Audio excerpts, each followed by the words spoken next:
I'm standing here on the second floor of Ben Lomond Historic Site, and here to my left you can see behind this glass panel some of the original walls here at Ben Lomond, and you might be able to make out why we kept these original walls exposed, and that's because during the course of the American Civil War, visiting soldiers to the house, signed their names on the walls of this house. And we have signatures both upstairs here on the landing, but also downstairs as well. Now, one of the signatures to my left, which is about halfway up the wall here, all the way on the far left of the panel, is a really unique one here at Ben Lomond, and it's because it's one of only two signatures that we can positively identify the soldier that put his name on the wall here, probably in 1862 or maybe even into 1863. But his name is William Wallace Cranston. He signed it just as Wallace Cranston here on the wall. Now, Cranston probably visited Ben Lomond for only just a couple of days. He certainly never lived here, like the people that built this house or the Pringle family that was here during the Civil War.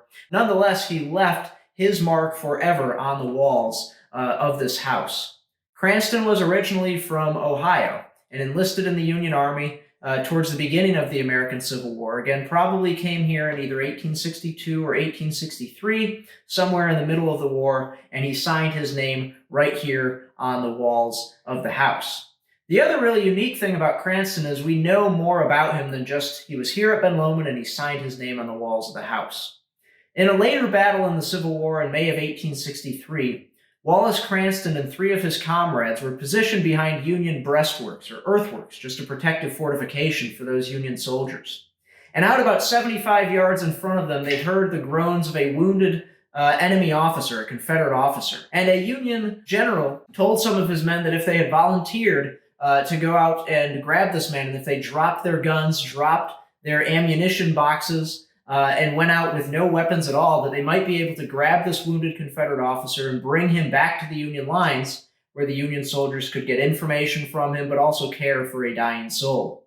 So Cranston and three other men bravely dropped their weapons. They ventured out in between the Union and the Confederate lines, and they were able to bring this wounded Confederate officer back into Union lines, where he was able to give some good information to the Union Army about what the Confederates were ultimately up to.